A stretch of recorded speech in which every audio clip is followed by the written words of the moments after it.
सम्मा सम्बुद्धस्स बुद्धं शरणं गच्छामि धम्मं शरणं गच्छामि संघं शरणं गच्छामि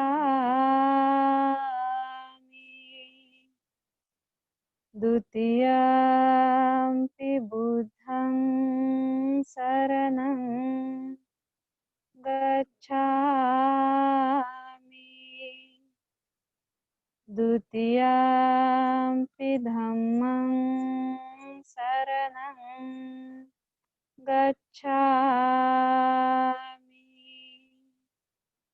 द्वितीयंपि संघं शरणं गच्छामि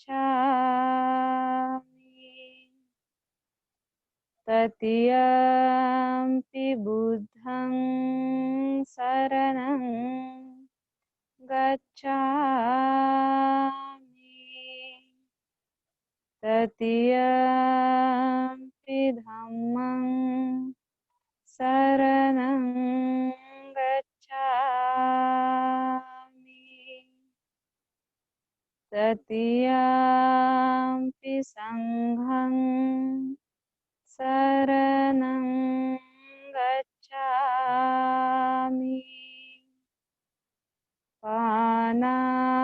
पानातिपाता वेरमणि सिक्खापदं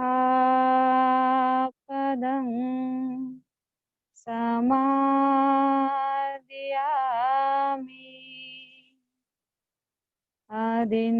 अदिन्नदाना वेरमणि सिक्खापदं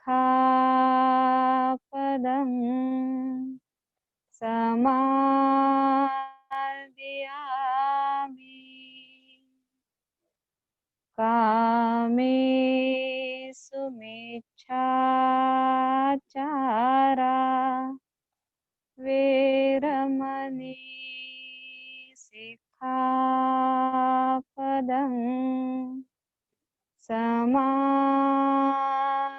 समादियामि मुसावादा वेरमणि सिक्खापदं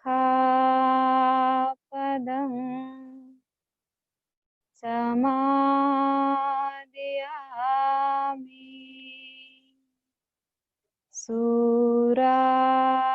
सुरामेरय मज्जपमादठाना वेरमणि सिक्खापदं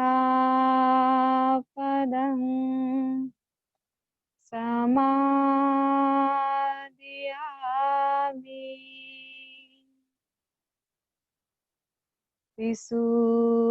पिसूनवाचा वेरमणि सिक्खापदं समादियामि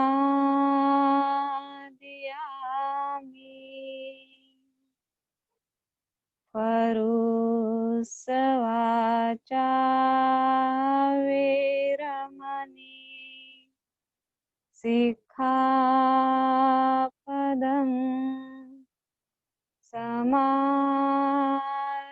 समादियामि संफलवाचा वेरमणि सिक्खापदं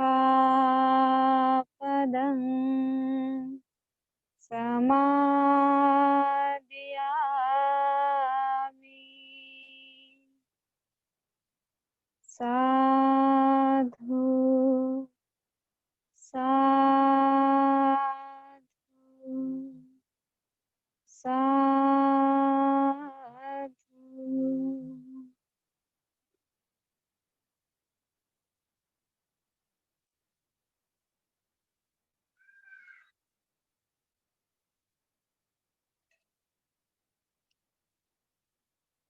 नमो बुद्धाय।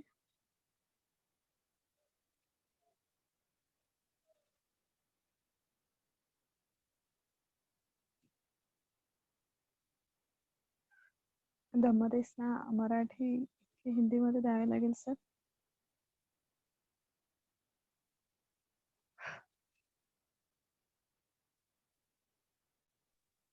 हिंदीमध्ये बाकी सगळ्यांनाही विचारून घ्या, परंतु मोस्टली हिंदीमध्ये आहे म्हणतायत. बाकी सगळ्यांना समजेल ना हिंदीमध्ये?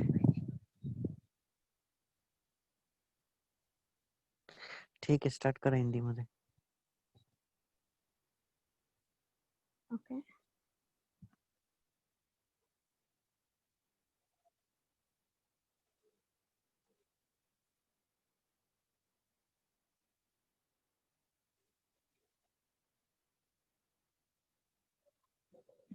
तो आज की जो धम्मदेसना है, सारे जो अपने मेडिटेटर्स हैं, जो साधक हैं, उनकी तरफ से एक रिक्वेस्ट आई थी कि जो हम शील ले रहे हैं उसको फॉलो करना है। लेकिन बहुत सारे ऐसे कुछ नए साधक हैं, कुछ उपासक हैं जिनको शील के बारे में ज़्यादा पता नहीं है, उनका मीनिंग पता नहीं है, फॉलो कैसे करना इसके बारे में उनको ज़्यादा जानकारी नहीं है। इसलिए मैं ये ट्राई कर रही हूँ कि आज का जो धम्मदेसना रहेगी आज की, वो प्रिसेप्ट के ऊपर रहे, शील के ऊपर ये धम्मदेसना रहेगी। क्योंकि अगर हमें अपने ध्यान को विकसित करना है तो उसके लिए हमारे शील उतने बलवान, उतने मतलब पावरफुल होना बहुत ज़्यादा ज़रूरी है।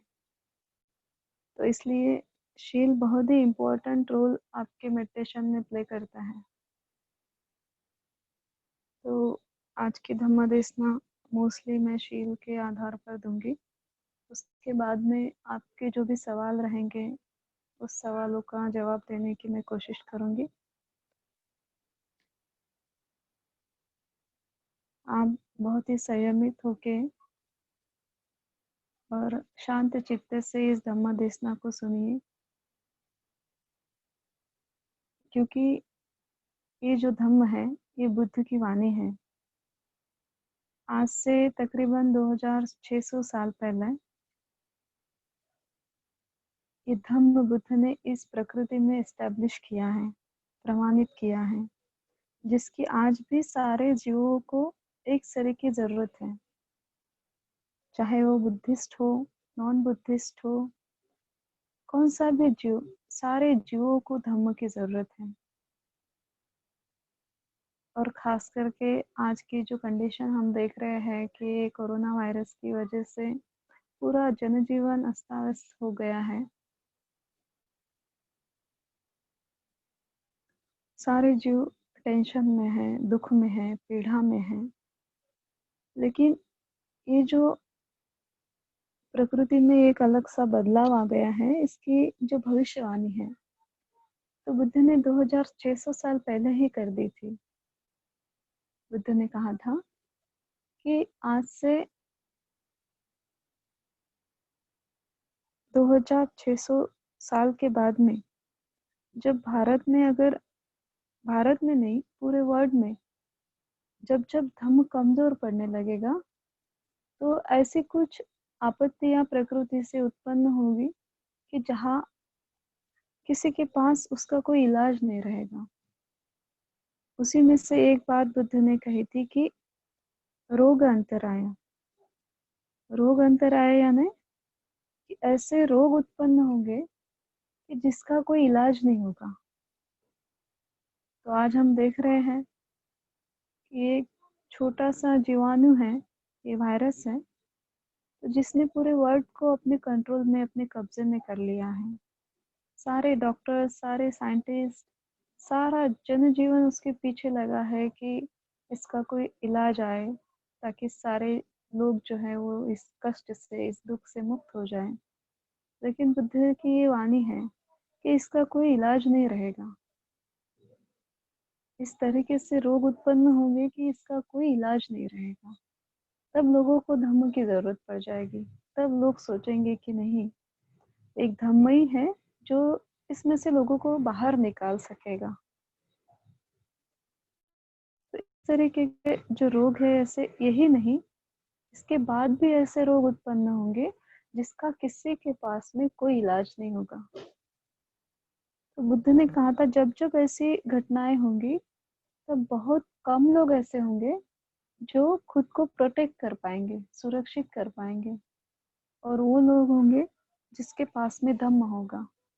तो आज जैसे आप सभी साधक जो हैं इतने श्रद्धा से रोज सुबह मेडिटेशन कर रहे हो, डेली के टास्क आप कंप्लीट कर रहे हो, तो आप ही वो लोग हो जिसके बारे में बुद्ध ने कहा है कि कुछ ऐसे ही गिने चुने लोग होंगे जो धम्म को समझ पाएंगे, धम्म को जान पाएंगे, धम्म को पालन करने की कोशिश करेंगे, और वही लोग इस पीड़ा से, इस दुख से, इस व्याधि से मुक्त रह पाएंगे। जैसे कि अभी इस लॉकडाउन में सारे लोग टेंशन में, दुख में जीवन जी रहे हैं। कोई लोग घर पे बहुत बोर हो रहे हैं, जॉबलेस हो गए हैं, तो उनके पास में कोई काम नहीं है करने के लिए। लेकिन आप जो साधक हो, आप दिन भर जैसे अगर घर में भी होंगे तब भी आप, जैसे अभी पहले 65 डेज का हमने जो मेडिटेशन कोर्स कंडक्ट किया उसमें भी बहुत सारे पार्टिसिपेंट हैं, उन्होंने इतनी श्रद्धा से वो टास्क सारे चीजें कंप्लीट की, धम्म को सीखा, धम्म को जाना, गहराई से प्रैक्टिस की, उसके रिजल्ट भी उन्होंने खुद एक्सपीरियंस किए। आज भी अपने ग्रुप में तकरीबन 300 के आसपास लोग हैं, जो लोग इतनी श्रद्धा से कनेक्ट होके धम्म को सुन रहे हैं, धम्म को जानना चाहते हैं, धम्म की प्रैक्टिस कर रहे हैं।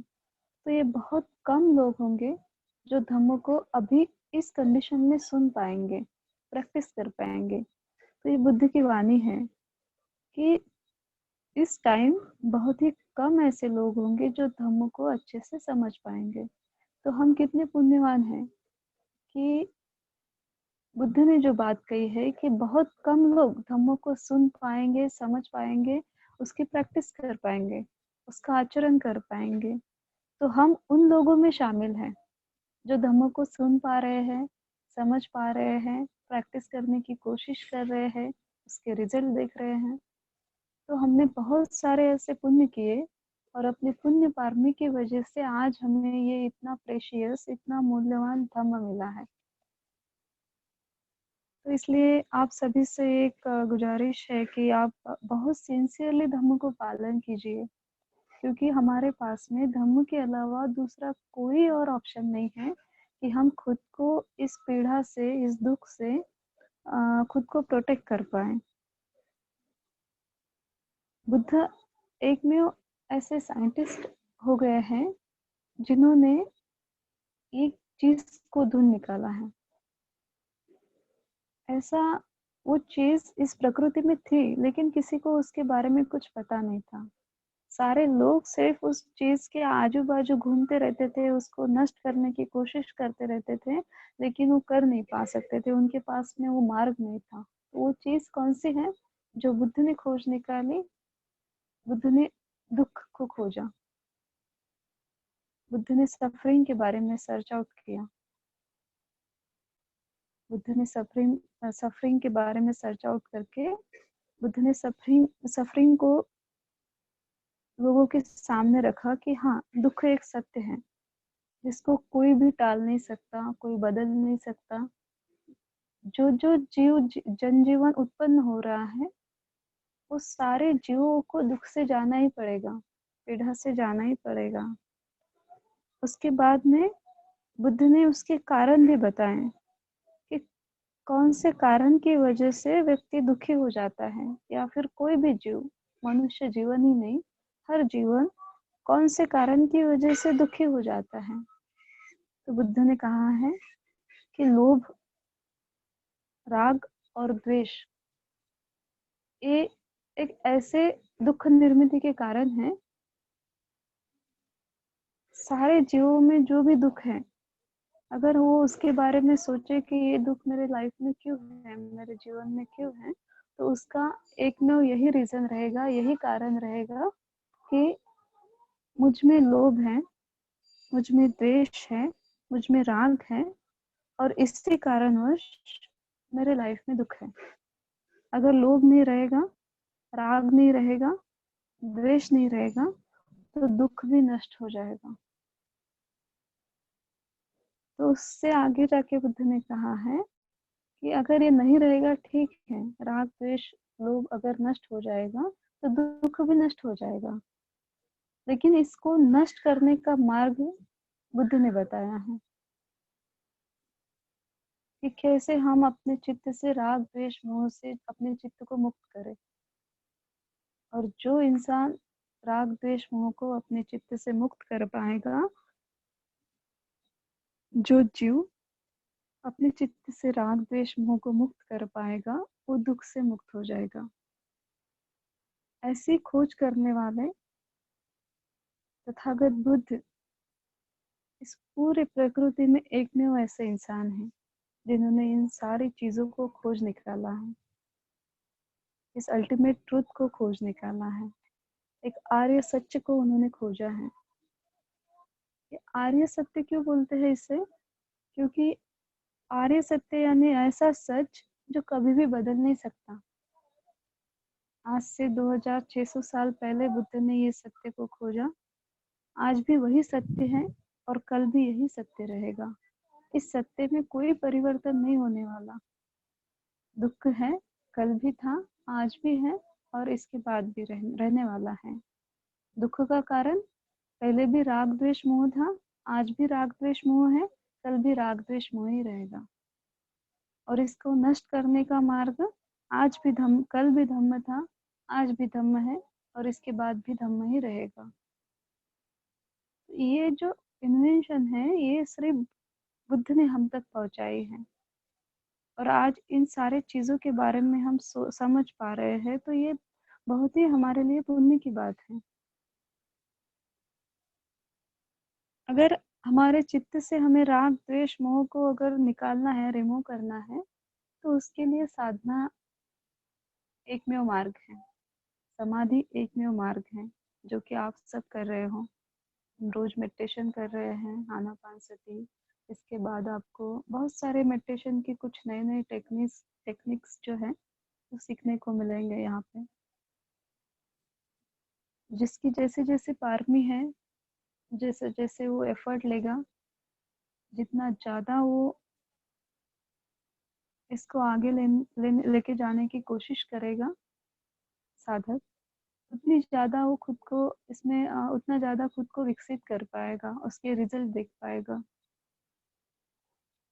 लेकिन अगर हमें मेडिटेशन में आगे बढ़ना है, साधना में अगर हमें आगे बढ़ना है, साधना के अगर हमें पॉजिटिव रिजल्ट चाहिए, अगर किसी का मेडिटेशन हो नहीं रहा है, कंसंट्रेशन हो नहीं रहा है, उसमें बहुत सारे ऑब्स्टेकल्स आ रहे हैं, तो इसका उपाय बुद्ध ने कहा है।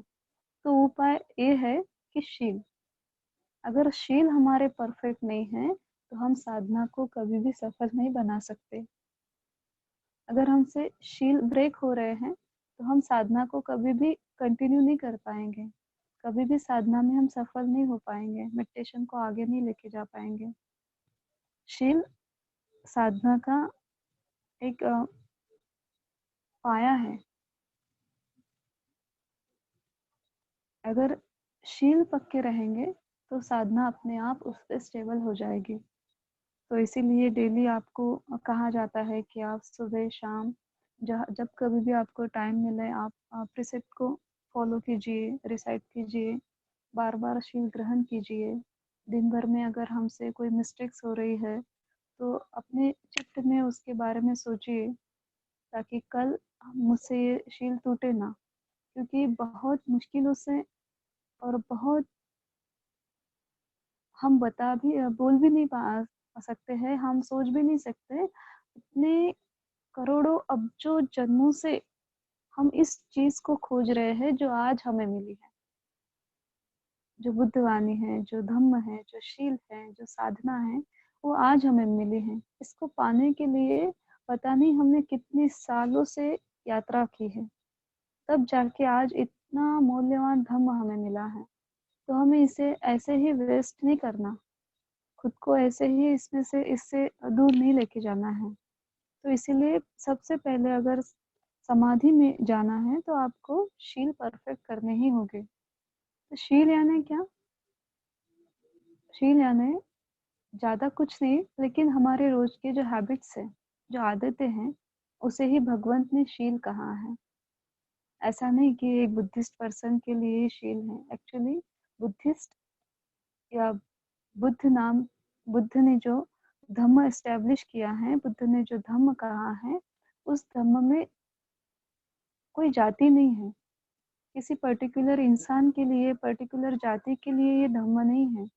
बुद्ध का धम्म सारे जीवों के लिए समान है, चाहे वो बुद्धिस्ट हो, नॉन बुद्धिस्ट हो, मनुष्य हो, देव हो, पिशाच हो, प्राणी हो, कोई भी हो, सारे जीवों के लिए ये बुद्ध का धम्म समान है। तो इसीलिए अगर कोई इंसान बुद्धिस्ट नहीं है तो उसको भी शील की जरूरत है, शील पालन क्योंकि दुख तो हर इंसान को है, हर जीवों को है। ऐसा नहीं कि सिर्फ बुद्धिस्ट है तो उसको दुख है, प्राणी लोक में है तो उसको दुख है, या फिर वो पिशाच में है, अविचे नरक में है इसलिए उसको दुख है। जो जो भी जीव उत्पन्न होता है उसको दुख है, और हर जीव चाहता है कि वो दुख से मुक्त हो जाए। तो उस दुख से मुक्त होने के लिए शील पालन करना बहुत ज़्यादा ज़रूरी है। तो जो हमारी रोज की आदतें हैं, हम जो भी काम करते हैं दिन भर, कुशल या अकुशल, उसको शील कहा जाता है, हैबिट्स इंग्लिश में। और शील के दो भाग बुद्ध ने बताए हैं। एक को कहते हैं कि कुशल शील, और दूसरा होता है अकुशल शील। कुशल शील यानी क्या? कि जो हम 5, 10, 8 प्रिसेप्ट फॉलो करते हैं, यानी हम पंचशील लेते हैं, अष्टशील लेते हैं, दशशील लेते हैं, इसको कुशलशील बोलते हैं। कुशल हैबिट्स, अच्छी आदतें। और इसके अपोजिट हम जो भी काम करते हैं उसको अकुशलशील कहते हैं। तो बुद्ध ने कहा है कि हमें कुशलशील को धारण करना है। अगर हमें दुख से मुक्ति चाहिए, हमें व्याधि से मुक्ति चाहिए, तो हमें कुशलशील को धारण करना होगा। तो कुशलशील कौन कौन से हैं? बहुत सारे लोगों को बहुत बड़ी वंदना आती है, बहुत सारे सुत्त उनको पठन होते हैं, लेकिन सहस्त्र में बुद्ध कहते हैं कि अगर किसी इंसान को बहुत सारी गाथाएं उसके मुखगत हैं, वो जानता है, रिसाइट करता है, बहुत सारी गाथा को वो जानता है, रिसाइट करता है, समझता है, लेकिन वो उससे पालन नहीं करता है, तो वो इंसान एक गुराखी की तरह होता है। सहस्त्र में बुद्ध ने बहुत ही सुंदर उपमा देके शील धारण करने वाले चित्त के बारे में, व्यक्ति के बारे में कहा है कि जिस प्रकार वो गुराखी होता है, गुराखी में गुराखी बोलते हैं ना, जिसको जो गाय वगैरह रहती है वो चराने के लिए खेतों में लेके जाता है, तो वो जो रहता है, वो जानवरों को खिलाने के लिए लेके जाने वाला इंसान, तो वो सिर्फ चराने के लिए उस गायों को, बैलों को लेके जाता है और जानवरों को लेके जाता है। उसके बाद में वो जिसकी गाय है उसके उसके घर पे आके बाद में छोड़ देता है।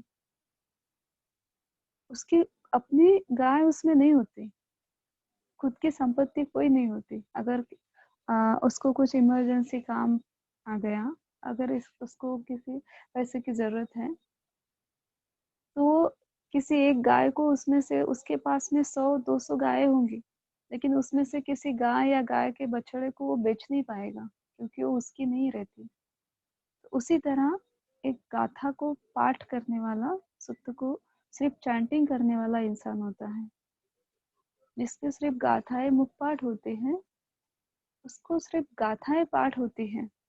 वो अगर उसको आचरण में नहीं लाता है तो वो गवैये की तरह, वो गुराखी की तरह वो इंसान होता है कि उस शील का उसके जीवन में कोई भी रिजल्ट नहीं, परिणाम नहीं दिखेंगे। उस शील अगर वो सुत्त को सिर्फ पठन करता है, तो उसके जो रिजल्ट है, जो अपने जीवन में आने चाहिए कि हमें सुख आना चाहिए, समृद्धि आनी चाहिए, हम रोग से मुक्त होने चाहिए, तो ये सारी चीज़ें, इस परिणामों से वो परे रहेगा, दूर रहेगा। उस परिणाम को, उस टेस्ट को ले नहीं पाएगा, उस सुत्त का जो मीनिंग है। लेकिन अगर कोई ऐसा इंसान है कि उससे उसको सिर्फ एक गाथा पाठ है, या फिर उसको सिर्फ पंचशील आता है, लेकिन वो उसको बहुत सही तरीके से फॉलो करता है, पालन करता है, तो 1000 गाथा पाठ होने से अच्छा है कि उसको सिर्फ पंचशील आए। तो हम में से बहुत सारे ऐसे लोग हैं कि उनको पूरी वंदना आती है, यानी शील आते हैं, पंचशील आते हैं, अष्टशील आते हैं, दशशील आते हैं। बहुत सारे ऐसे लोग हैं जिनको पूरे विनय अवगत हैं, पाठ है उनके, पता है उनको भिक्षुओं के शीलों के बारे में, भिक्षुणी के शील के बारे में, अनागरिक के शील के बारे में, उपासक के शील के बारे में, उपोषक के शील के बारे में, सारे शील के बारे में वो जानता है, लेकिन उसका मीनिंग उसको पता नहीं है, उसका अर्थ उसको पता नहीं है। और अगर अर्थ पता नहीं है तो वो उसे पालन कैसे करेगा? बहुत सारे हम में ऐसे लोग हैं कि वो पहली बार माइट बी शील को सुन रहे होंगे, तो उनको ये दिक्कतें जा रही है कि इसका मीनिंग क्या है। तो अगर जब तक कि आपको इस शील का अर्थ पता नहीं चल पाएगा, तो आप उसे फॉलो कैसे करोगे? अगर फॉलो नहीं करोगे तो फिर उसके रिजल्ट और उसके परिणाम कैसे आएंगे? तो इसीलिए सहस्त्रवज्ञ में बुद्ध ने कहा है कि 1000 गाथाएं पाठ करने से अच्छा है कि आप एक गाथा को पाठ करके उसका सही तरीके से आचरण कीजिए, अपने जीवन में उसे लाइए, उतारिए। तो अब हम अष्टशील के बारे में बात करेंगे कि हम अष्टशील ले रहे हैं रोज। तो पहला जो शील है, प्राणातिपाता वेरमणि सिक्खापदं समादयामि, कि मैं जीव हिंसा से दूर रहूंगा, मैं किसी भी जीवों की हिंसा नहीं करूंगा, नहीं करूंगी, नहीं करूंगा। ये शील साधना के लिए क्यों जरूरी है? एक्चुअली हम जब साधना करते हैं, ध्यान करते हैं, तो ध्यान यानी क्या? कुशल चित्त की एकाग्रता। तो कुशल चित्त कैसा रहता है? जिसमें किसी जीव के लिए राग, द्वेष, ईर्ष्या, तिरस्कार, ये सारी चीजें नहीं रहती। ऐसा चित्त यानी कुशल चित्त, जो राग, द्वेष, ईर्ष्या ईर्ष्या से दूर रहता है। उसके चित्त में सारे जीवों के लिए अनुकंपा रहती है, करुणा रहती है।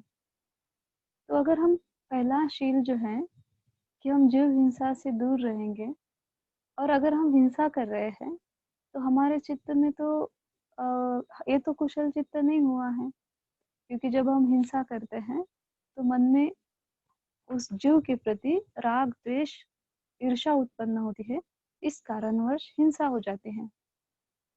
अगर चित्त में राग है, द्वेष है, तो हम मैत्री भावना ध्यान कैसे करेंगे कि सारे जीव सुखी हो जाए, सारे जीव दुख से मुक्त हो जाए, रोग से मुक्त हो जाए?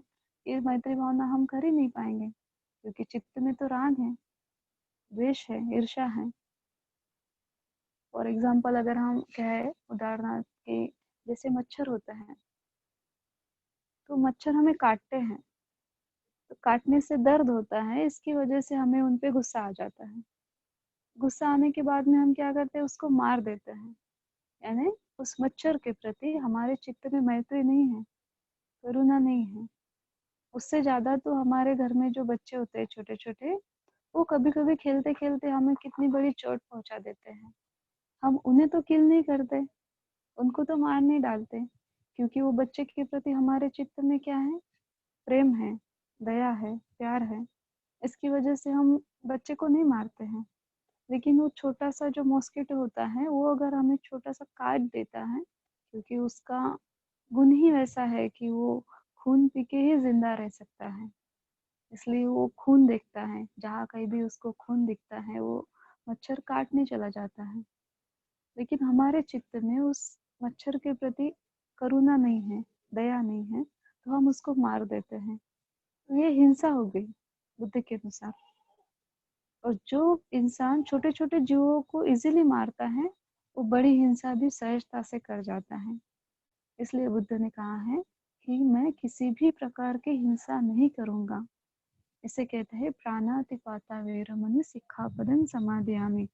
तो हमें ट्राई करना है अपने डेली लाइफ में कि हमसे कोई भी जीव मरे ना जानबूझ के। अगर हम देख रहे हैं, उसको समझ रहे हैं, तो हमें मारना नहीं है।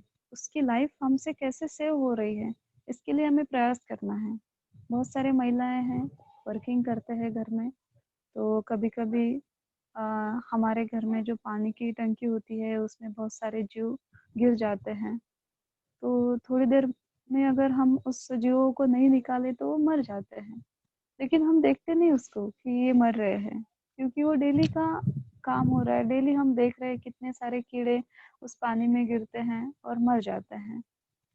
लेकिन हम अगर डेली लाइफ में ऐसी एक प्रैक्टिस करें, ऐसा सराव करें कि मेरा शील है, तो आज जितनी ज्यादा हो सके मैं जीवों की रक्षा करूंगी। तो अगर पानी में कोई जीव गिर रहा है, कोई वो कीड़े जो गिर रहे हैं, उसको किस तरीके से मैं बचा सकूं। तो कोई लकड़ी लेके पानी में से अगर हम उस जीव को निकाल के कोई सेफ जगह पे डाल दीजिए।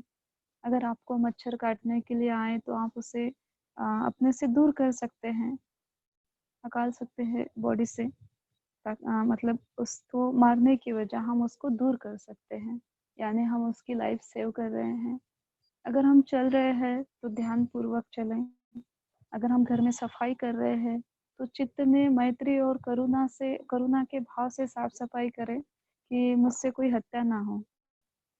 तो इस तरीके से मेरा अपना जो चित्त है वो धीरे धीरे करके शुद्ध होते चला जाएगा और कुशल चित्त का निर्माण होगा। जब कुशल चित्त का निर्माण होगा तो बहुत ही आसानी से हम मैत्री खुद के लिए कर पाएंगे और सारे जीवों के लिए दे पाएंगे। आज ऐसे हो रहा है कि अगर हम मैत्री भावना ध्यान कर रहे हैं, अगर बोल रहे हैं कि मैं राग से मुक्त हो जाऊं, मैं दुख से मुक्त हो जाऊं, तो उतना ज्यादा गुस्सा बढ़ रहा है, उतनी ज्यादा इरिटेशन हो रही है, मैत्री भावना ध्यान नहीं हो रहा है, थॉट्स आ रहे हैं बहुत सारे। तो ये क्यों आ रहा है? क्योंकि चित्त बहुत दूषित है अभी। तो इसलिए अगर हमें इस साधना में आगे बढ़ना है तो हमें पहले शील धारण करना पड़ेगा। जो इंसान इसका फायदा ये है, जो इंसान पहला शील पालन करता है, यानी प्राणातिपाता वेरमणि सिक्खापदं समादियामि, ये शील जो इंसान पालन करता है उसको दीर्घ आयु का लाभ मिलता है, लंबी आयु मिलती है। क्यों? क्योंकि वो अपने जीवन में हर जीव की रक्षा करता है, हर जीव की लाइफ सेव करके वो पुण्य संपादन करता है, और वो पुण्य संपादन के कर्म फल की वजह से उसको दीर्घ आयु का लाभ होता है। हम आज कितने सारे जीव ऐसे देख रहे हैं कि वो थोड़ा सा बीमार पड़ जाते हैं और डेथ हो जाती है, मर रहे हैं। कोई लोग कोरोना से संक्रमित होकर मर रहा है, बहुत सारे लोग हैं वो एक्सीडेंट में उनकी डेथ हो रही है।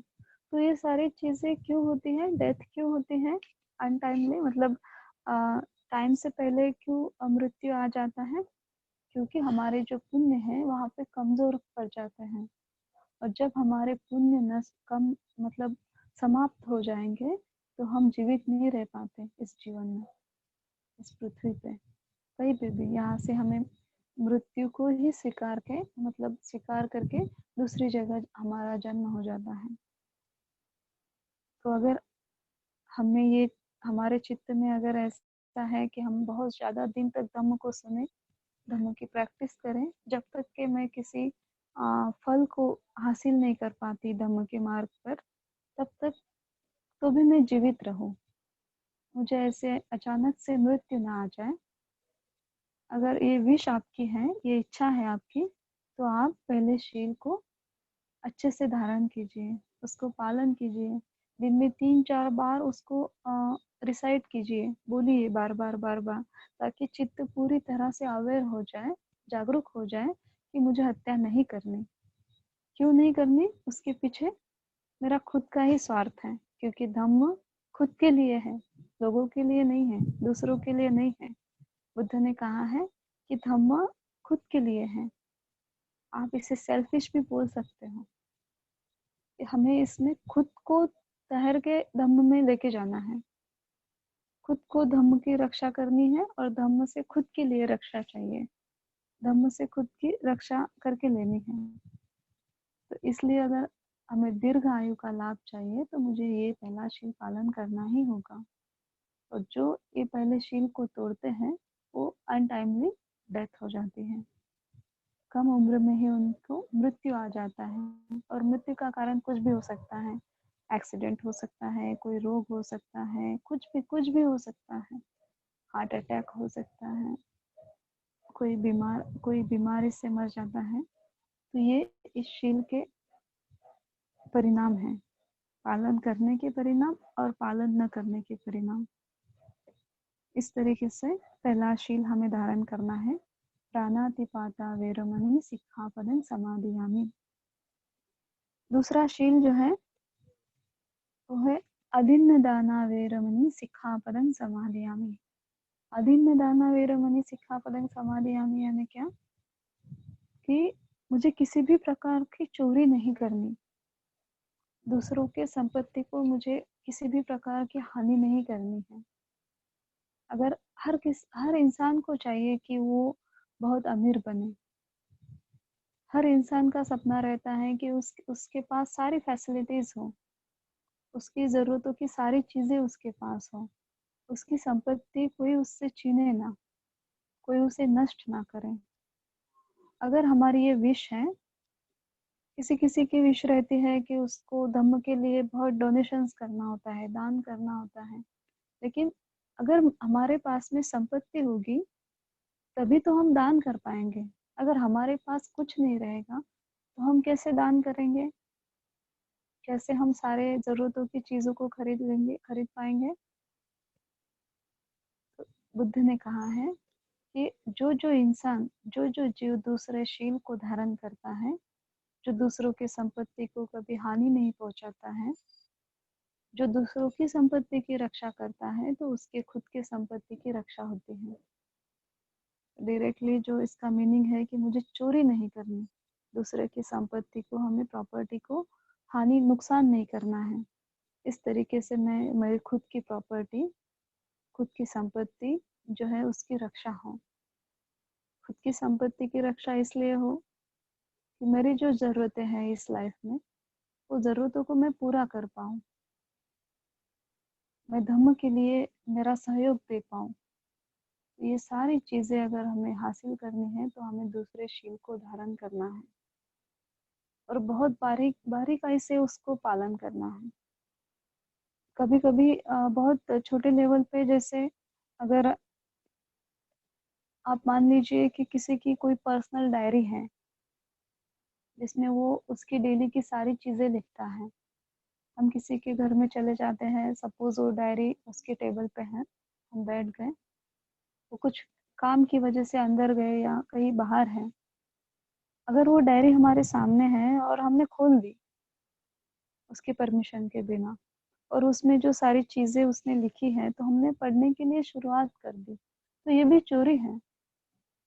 बुद्ध कहते हैं कि दूसरों के संपत्ति को, दूसरों की चीज़ों को बिना पूछे स्पर्श करना, हाथ लगाना भी एक तरीके की चोरी ही है। तो इतने बारीकाई से हमें इस शील को धारण करना है। और अगर इस शील को इस तरीके से लोग धारण करेंगे तो उनकी अपने आप उन्नति हो जाएगी, प्रगति हो जाएगी।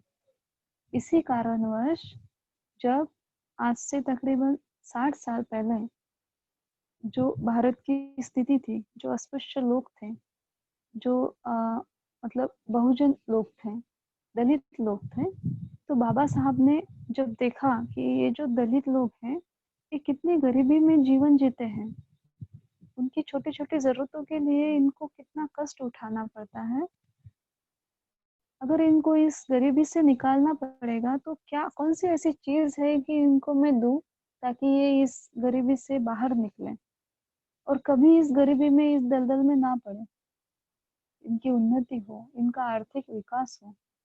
तब बाबा साहब ने जब धम्म को देखा, बुद्ध के धम्म को देखा और धम्म में ये चीज को देखा कि कितने अच्छे से भगवंत ने लोगों को एक वरदान दिया है कि वो अमीरी में जीवन जिए,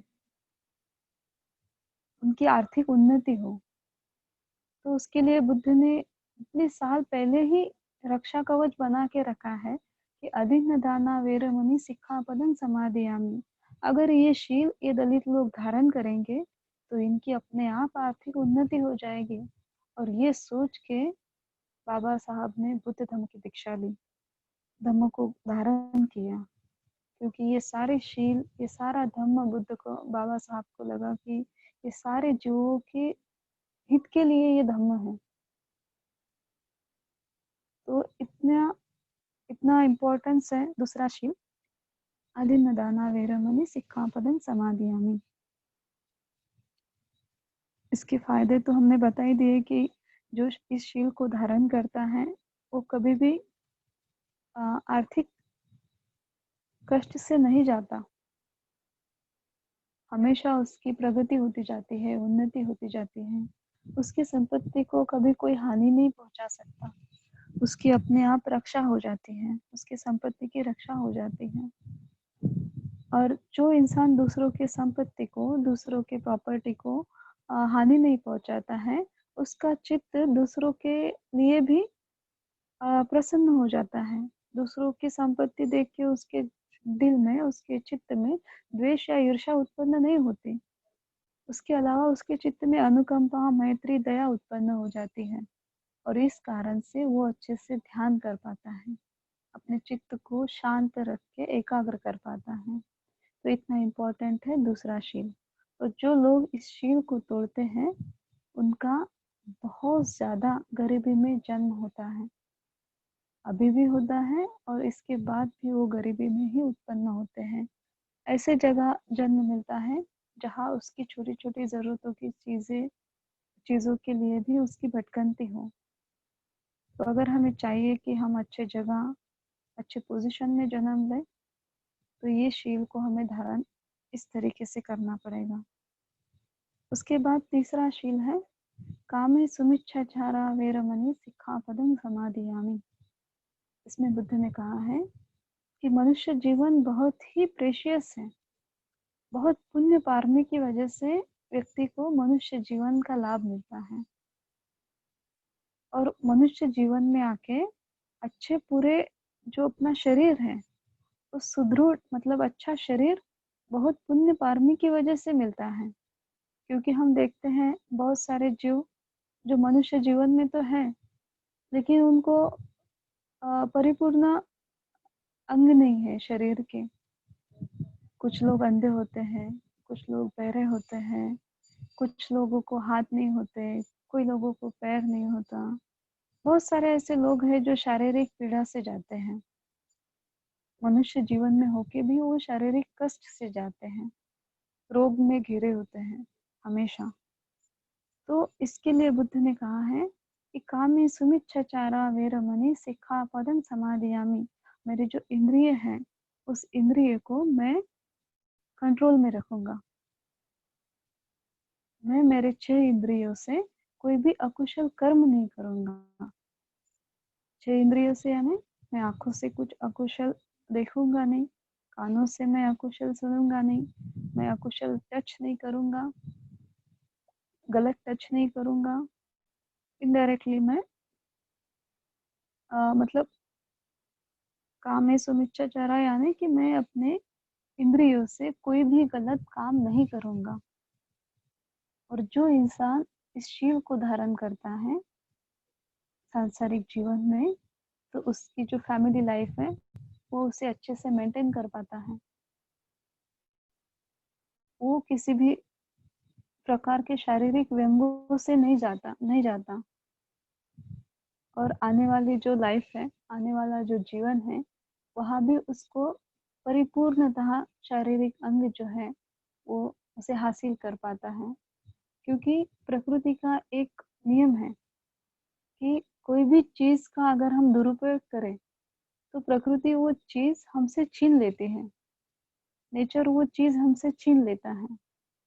तो इसी तरह से बुद्ध ने कहा है, अगर हमारे शारीरिक अंगों का अगर हम ठीक से उपयोग न करें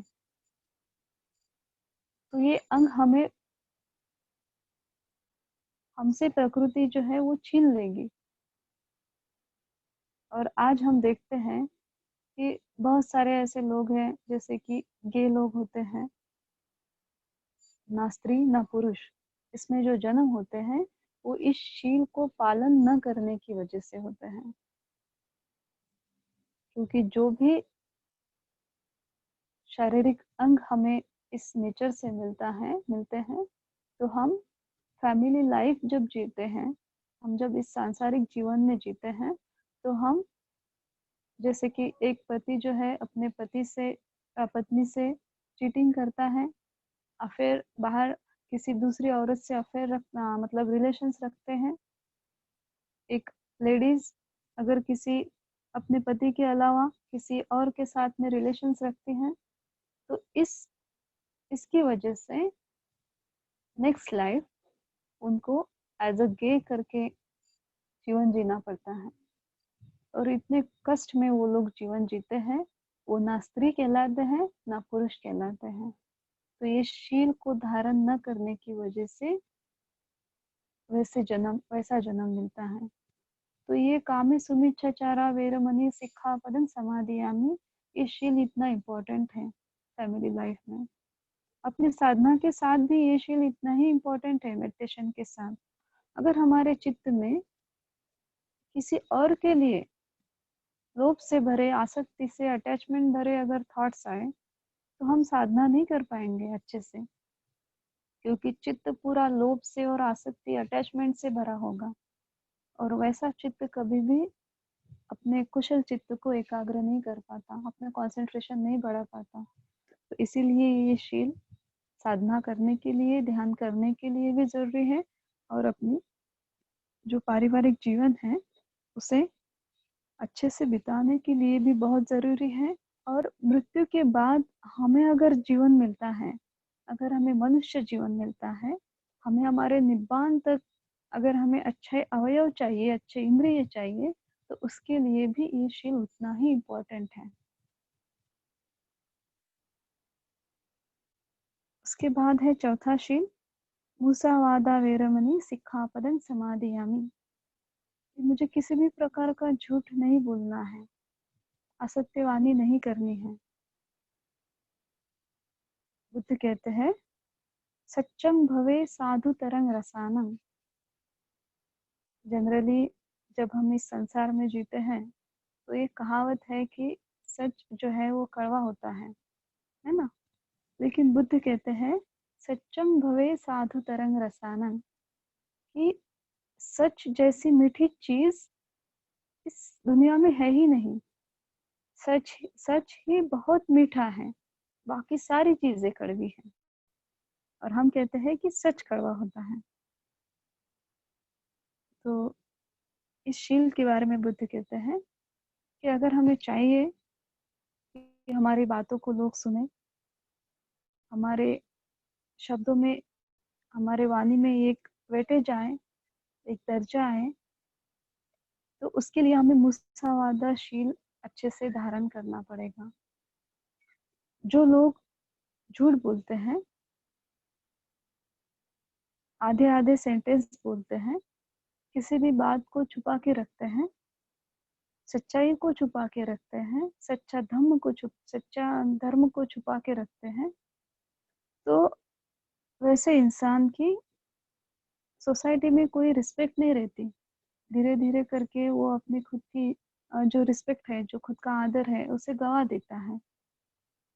उसके वाणी में वो वेटेज नहीं रहता है, उसकी वाणी को कोई लाइक नहीं करता, कोई भी इंसान उसको सुन नहीं पाता है। और बहुत सारे लोगों को इसके परिणामार्थ, जो मुसावादाशील को तोड़ते हैं, तो उसको मुख के बहुत सारे रोग हो जाते हैं, मुख के रोग की उत्पत्ति हो जाती है मुसावादाशील को तोड़ने से। इसमें ये 3 शील और भी हैं, जैसे पिसुन वाचा वेरमणि सिक्खापदं समादियामि, कि हमें किसी के दिल को चुभने वाली बात नहीं बोलनी है, खास करके लेडीज में बहुत ज़्यादा चलता है कि वो एक दूसरे के प्रति द्वेष द्वेष उत्पन्न करके अगर हम ग्रुप में बैठे हैं, कोई ऐसी एक लेडीज़ है जिसके साथ में हमारी बनती नहीं, तो उसके लिए हम ऐसी कुछ वाणी बोल देते हैं अपने करीबी दोस्त से, अपने दोस्त से, कि उस दोस्त को पता होता है कि ये जो मुझसे ये गलत वर्ड बोल रही है, गलत शब्द का उपयोग कर रही है, ये मेरे लिए ना होके उसके लिए है, दूसरी औरत के लिए है, जिसका हम द्वेष करते हैं, ईर्ष्या करते हैं, और जिसके लिए हम बोलना चाहते हैं, उसे भी पता चल जाता है कि ये जो शब्द का ये लेडीज उपयोग कर रही हैं, ये जो उपयोग कर रही हैं, बोल रही हैं, ये मेरे लिए बोल रही हैं। तो इस तरीके की जो लैंग्वेज होती है कि दूसरों के दिल को चुभने वाली, टूटने वाली अगर हम बात बोलते हैं, तो उसको कहते हैं पिसून वाचा वेरमणि सिक्खापदं समादियामि। तो ये चुभने वाली बातों से हमें दूर रहना है कि मैं कभी भी लाइफ में किसी के दिल को चुभने वाली, किसी को दुख देने वाली बात नहीं करूंगी। ये मूसावादा का ही एक पार्ट है, वाणी का ही एक शील है। जो इंसान ऐसी बातें करते हैं तो उनकी ब्यूटी है वो धीरे धीरे करके नष्ट हो जाती है। क्योंकि देखो, जब हमें गुस्सा आता है, क्रोध आता है, ईर्ष्या आती है, तो हमारा फेस स्ट्रक्चर चेंज हो जाता है। गुस्से में जैसे हमारे एक्सप्रेशन होते हैं, भाव होते हैं, वो बदल जाते हैं। मैत्री के जो भाव होते हैं, जब हम किसी के ऊपर प्यार दर्शाते हैं, प्रेम दर्शाते हैं, तो चेहरे का भाव अलग होता है। जब हम गुस्सा दर्शाते हैं तो चेहरे का भाव अलग होता है। तो जो इंसान, जो स्त्री या पुरुष अगर कंटिन्यू कंटिन्यू कंटिन्यू ईर्ष्या में, द्वेष में और चिड़चिड़ापन करके ही बोले, तो उसकी जो ब्यूटी है, उसकी सुंदरता है, धीरे धीरे करके नष्ट हो जाती है। तो बहुत सारे ऐसे इंसान हैं जिसे हम देखते ही बोलते हैं ना कि अरे ये तो बहुत गुस्से वाला इंसान है, चेहरे से ही पता चल रहा है, ये तो बहुत गुस्से वाली लेडीज है, देखो उसका चेहरा कैसा है, कितना गुस्सा दिख रहा है ना। यानी जो अपने हार्ट में जो गुस्सा है, जो ईर्ष्या है, जो द्वेष है, वो अपने चेहरे से पूरा प्रकट हो जाता है। तो इस कारण हमारी जो सुंदरता है वो नष्ट हो जाती है। तो इसीलिए इस शील को जब हम धारण करते हैं तो हमें किसी के लिए भी द्वेष भावना से नहीं बोलना है, किसी को दुख पहुंचे ऐसी लैंग्वेज को यूज नहीं करना है। उसे कहते हैं पिसुन वाचा वेरमणि सिक्खापदं समादियामि। उसके बाद है फरुस्स वाचा वेरमणि सिक्खापदं समादियामि। मुझे ऊंची आवाज में बात नहीं करनी है। बुद्ध कहते हैं जिसका झूठ होता है वही चिल्ला चिल्ला के बोलते हैं, और जिसकी बातों में सच्चाई रहती है वो बहुत ही नम्रता से, बहुत ही शांति से, संयमित होकर बातें करता है। और जो संयमित होकर बातें करता है उसी की बातों में सच्चाई होती है, उसको चिल्लाने की जरूरत नहीं पड़ती। और अगर हम रोज के अपने जीवन में, फैमिली लाइफ में अगर हम चिल्लाते हैं, गुस्से से बात करते हैं, बहुत जोर से चिल्लाते हैं, तो इसका मतलब है कि हम शील को धारण नहीं कर रहे हैं, हम शील के अगेंस्ट काम कर रहे हैं। जो इंसान बहुत चिल्ला चिल्ला के, गुस्से से बहुत जोर जोर से चिल्ला के गालियां देते हैं, बातें करते हैं, तो वो एक दिन ऐसा आता है कि अपनी बोलने की शक्ति को वो गवा देते हैं, खो देते हैं। हमने कभी कभी ऐसे भी केसेस देखे होंगे कि उसकी वाणी जो है अपने आप चली जाती है एक दिन, और उसका कारण कोई रोग बनता है, रोग के कारण किसी रोग उत्पन्न हो जाता है मुंह का, तो बोलने की शक्ति इंसान गंवा देता है। कभी कभी ऐसा एक्सीडेंट हो जाता है, अपघात हो जाता है, उसमें वो अपनी बोलने की जो शक्ति है उसको खो देता है। तो ये इस शील के परिणाम की वजह से होता है। कौन से? हरुस्स वाचा वेरमणि सिक्खापदं समादियामि।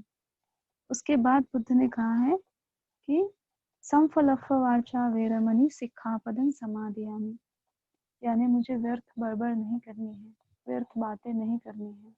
व्यर्थ बातों के टोटल 32 पार्ट्स, अभी सुबह सर ने भी बताया था आपको कि 32 पार्ट्स, 32 ऐसी बातें बुद्ध ने कही हैं कि उस बारे में हमें बात नहीं करनी है। मैं थोड़ा शॉर्ट में बोल दूंगी कि जिसके जैसे कि हमें पॉलिटिक्स के बारे में, मतलब राजकारण के बारे में बातें नहीं करनी है। हम कितनी बार एक आध दिन कभी हम जब ग्रुप में आते हैं, खास करके जेंट्स लोग वगैरह जब दोस्त दोस्त मिलते हैं, तो बहुत ज़्यादा पॉलिटिक्स के बारे में बातें होती हैं। पक्ष के बारे में बातें होती हैं। उसमें वो 2 घंटे, 3 घंटे, 4 घंटे, कभी-कभी दिन भर, कभी-कभी 10 दिन, 1 महीना, जब इलेक्शन होते हैं उस टाइम में तो 1-1, 2-2 महीने तक पूरे इलेक्शन के बारे में बातें करते रहते हैं। लेकिन जिसके बारे में वो बात कर रहे हैं, जिस पक्ष के बारे में वो बात कर रहे हैं, उस पक्ष को कुछ लेन-देन नहीं रहता है। हमारा हम जो सर्वसामान्य लोग हैं, जो यहाँ पे बातें कर रहे हैं, वो उस चीज़ को सुन नहीं पाते। उसका हमारे पर्सनल जीवन में कोई बेनिफिट नहीं है, तो हम क्यों इस बारे में बात करें? इसलिए बुद्ध ने कहा है कि हमें हमारी बोलने की जो ऊर्जा है, उसे ऐसे ही वेस्ट नहीं करना। हमारा हर एक वर्ड बहुत कीमती है। हमारे वर्ड के बाद एक वर्ड बोलने के लिए जो ऊर्जा हम निर्माण कर रहे हैं, वो बहुत कीमती है। क्योंकि जो गूंगे लोग होते हैं, जो बोल नहीं पाते हैं, उन लोगों को पूछो कि एक पूरे जीवन में वो एक शब्द भी नहीं बोल पाते। तो हम उनसे कितने आगे हैं ना, कितनी हमारी पुण्य पारमी है कि हमें प्रकृति ने एक वाणी दी है, वाचा दी है कि हम बोल पाए, अपनी खुद की भावना को एक्सप्रेस करें। तो हमें इसे ऐसे ही वेस्ट नहीं करना। इसलिए बुद्ध ने कहा है कि हमें पॉलिटिक्स के बारे में बात नहीं करनी है, जो लोग मर चुके हैं उसके बारे में ज़्यादा बात नहीं करनी है। हमें कपड़ों के बारे में, कलर्स के बारे में, परफ्यूम्स के बारे में, रास्तों के बारे में, हमें फिल्म इंडस्ट्री के बारे में, हीरो हीरोइंस के बारे में ऐसे बातें नहीं करनी है। कभी-कभी कोई एक आध जैसे पिक्चर अगर रिलीज़ हो रहा है, तो दोस्तों जब मिलते हैं तो 2 घंटे, 3 घंटे, पूरे दिन भर वो उसी फ़िल्म के बारे में बातें करते रहते हैं। जिन्होंने वो फ़िल्म बनाई, जिन्होंने एक्टिंग की, वो तो पैसा कमा रहे हैं, लेकिन हम पूरा हमारा एक दिन उस पे वेस्ट कर देते हैं। तो इसलिए बुद्ध ने कहा है कि हमें इस सारी चीज़ों के ऊपर बातें नहीं करनी है। हम जब विहार में जाते हैं महिलाएं, तो विहार में जाने के बाद में आज क्या सब्जी बनाई, क्या खाना खाया, ये साड़ी कहाँ से ली, ये कहाँ से खरीदा, उसके लड़की को लड़का देखने आया था, उसके लड़के को वो देखने आए थे, उसका लड़का जॉब पे लग गया, उसका जॉब छूट गया, ये सारी मीनिंगलेस चीज़ों के बारे में हम विहार में जाकर डिस्कस करते हैं। तो विहार में जाने के बाद जो टाइम रहता है वो कितना कुशल टाइम होता है, कितना कुशल वक्त होता है कि हम जब धम्म के बारे में, धम्म को जानने के लिए, धम्म की अनुभूति करने के लिए जब हम विहार जाते हैं, तो हमें सिर्फ विहार में धम्म के बारे में ही चर्चा करनी चाहिए, धम्म को ही सुनना चाहिए। हम ध्यान के बारे में बात करनी चाहिए, दान के बारे में, शील के बारे में बातें करनी चाहिए। लेकिन हम क्या करते हैं, कपड़ों के बारे में, रंगों के बारे में, घर के बारे में, सब्जियों के बारे में, ये सारी चीजें बातें करते हैं।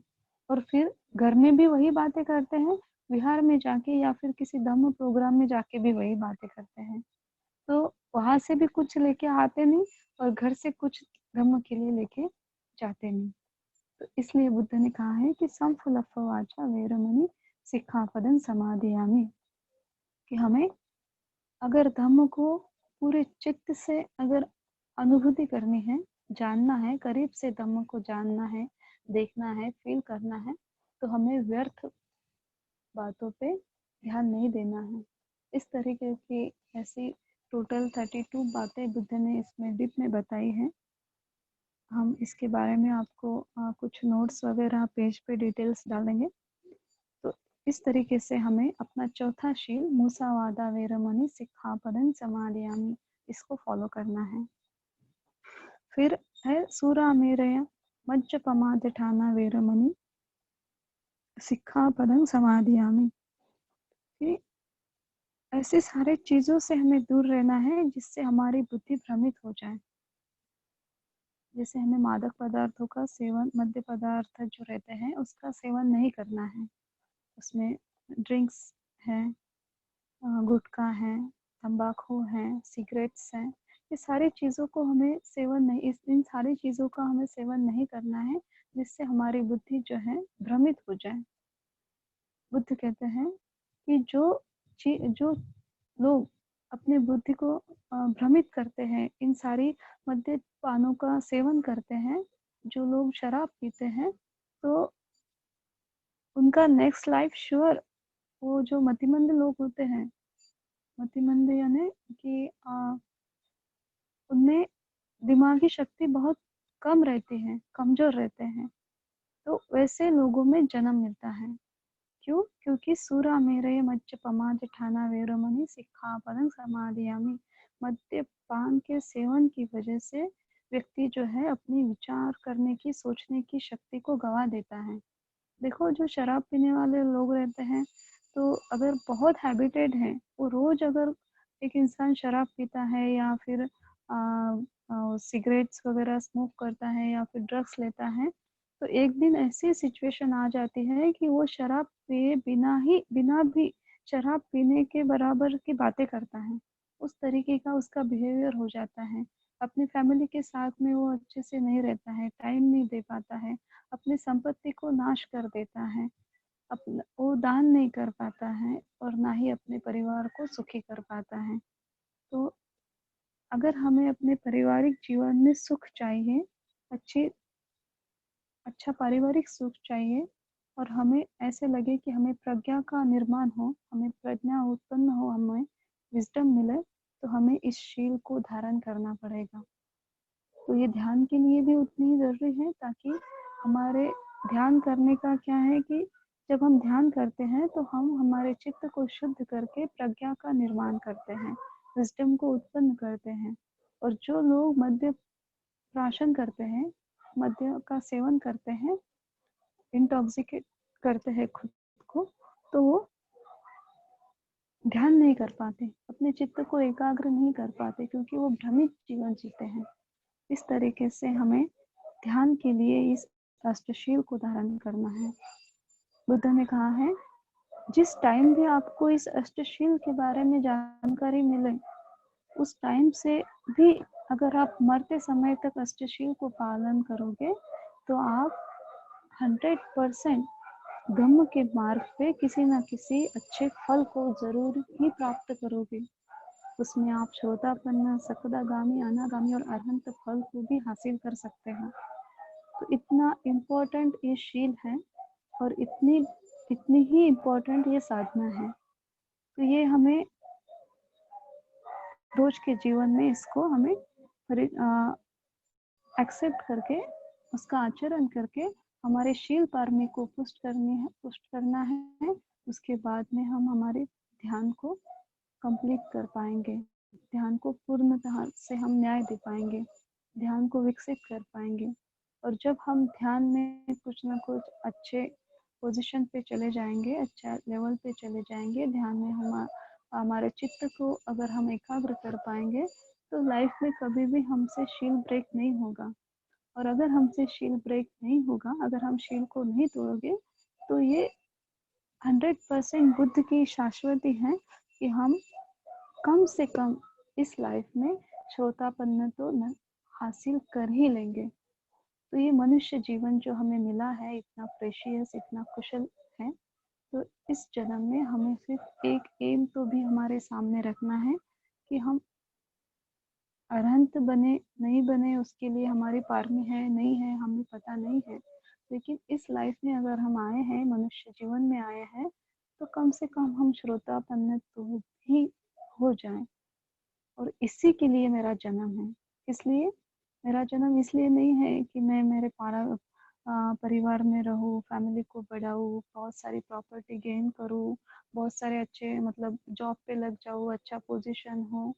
एक दिन तो ये सारी चीज़ों को छोड़ के ही जाना है।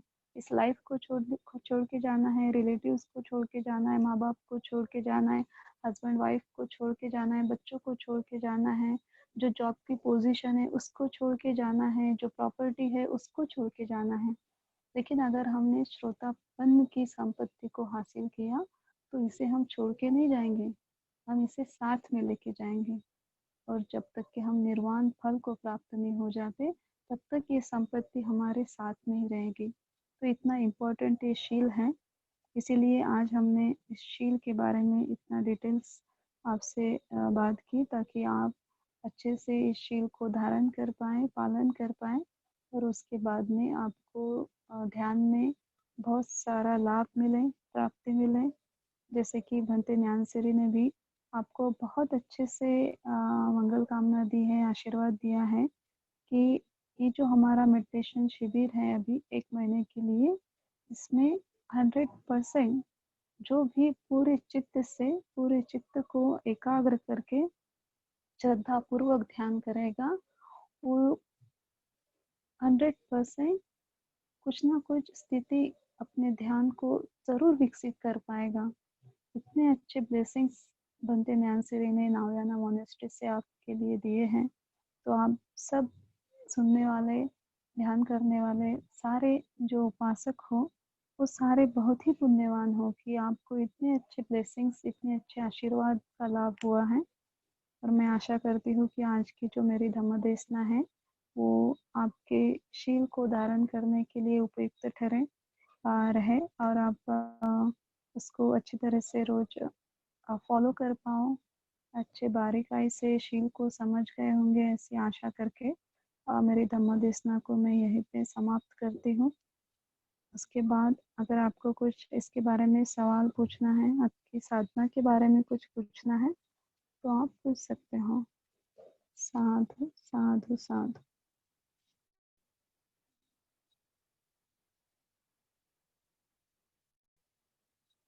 और हमें माफ कीजिएगा, हमारी हिंदी इतनी अच्छी नहीं है, लेकिन हमने आप सबके लिए कोशिश की है।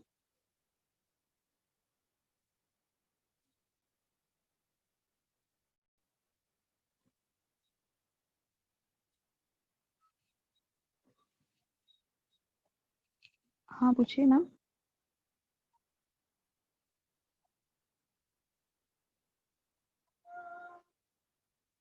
आप खुद को अनम्यूट करके अभी सवाल जवाब हम 10-15 मिनट के लिए करेंगे, तो आप पूछ सकते हो कुछ भी अगर आपको सवाल करना है। आवाज नहीं आ रही क्या? अभी नहीं आ रही थी, अभी आ रही है मैम, बोलिए। हाँ, मैंने मेरा बच्चा पढ़ाई नहीं कर रहा था, तो मैंने उसे मारा था, सुबह डांटा भी था और मारा था भी। तो उससे कुछ एक होता है क्या फिर? यानी ऐसे नहीं रहता है। एक्चुअली जब हम शील को धारण करते हैं तो उसके हाँ, पीछे अपने जो भाव होते हैं, कौन से भी हम क्रिया करें, कुशल या अकुशल, तो उसके पीछे हमारा इंटेंशन क्या है, हमारा चित्त क्या है ना, हमारा विचार क्या है, वो बहुत जरूरी है। नहीं, जैसे वो कि बहुत हमारे गलती कर रहा था ना, इसलिए मैंने डांटा उसको पहले, अच्छे से समझाया, लेकिन वो नहीं तो तो फिर डांटा। जब कभी भी जो माँ बाप होते हैं तो अपने बच्चों को कभी डांट देते हैं, कभी कभी मार भी देते हैं, तो उसके पीछे एक रीजन होता है कि उनके चित्त में उनके लिए मैत्री होती है ना, हाँ, प्यार होता है, तो उस कारण वो उसको मारते हैं, ना कि वो उसको द्वेष से या ईर्ष्या से मारते हैं। लेकिन ये चीज अगर वो कंटिन्यू करते हैं नहीं मम्मी पापा, कंटिन्यू, तो हाँ, कंटिन्यू करते हैं, तो फिर ये गलत है, क्योंकि नहीं हमारे कंटिन्यू चित्त नहीं में ऐसे। अगर हम मैत्री से करेंगे बच्चों को हैंडल, तो वो हो जाएंगे ना। हाँ, वही पूछना था, लेकिन ऐसे इसलिए। लेकिन अगर हम गुस्से से दूसरों के बच्चों को मारते हैं तो फिर नहीं, ये दूसरे का नहीं, अकुशल हो गए। अपने अपने ही बच्चे को। वो सुन ही नहीं रहा था, मैंने पहले प्यार से बताया, लेकिन वो वही वही मिस्टेक कर रहा था, वही मिस्टेक। तो फिर गुस्सा आ गया तो मैंने मारा उसको। तो मुझे ऐसा कोई लगा कि प्रॉब्लम नहीं। तो फिर मेरे हस्बैंड मेरे को डांट रहे थे कि तू ऐसे सीधे कर रही है, वैसे कर रही, और फिर ऐसे करती तो ये चलता है क्या ऐसे। तो फिर मैंने ये आपको पूछना ही था मुझे। कोई प्रॉब्लम नहीं। ठीक है ना? Thank you. Okay, welcome. Hello हाँ बोला। मैडम, नमो बुद्धाय। होता है, बोला। आपने इतनी अच्छी शील की जानकारी दी है, तो इसको अगर हमको डबल सुनना है तो ये ऑडियो हमको मिल सकता है क्या? हाँ हाँ, वो डाल देंगे पेज पे रिकॉर्डिंग। जी जी जी ये रिकॉर्ड हो रहा है पूरा टॉक, तो आपके जी लिए वो हो जाएगा। यूट्यूब की लिंक आपको सेंड की जाएगी अपने पेज पे, तो जी ये जी सेव रहेगा आपके पास में। जी मैम, थैंक यू मैम, बहुत बहुत धन्यवाद। जी हॅलो, जी बोलिए। हा मॅम, थँक्यू. खूप सुंदर सांगितलं मॅम तुम्ही. फार छान समजलं. Thank you.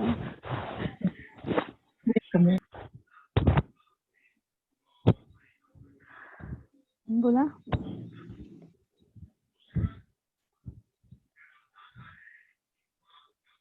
कुणाला काही प्रश्न आहे ध्यानाविषयी किंवा जे शील सांगितलेले असतील, समजलं नसेल माझं एखादं?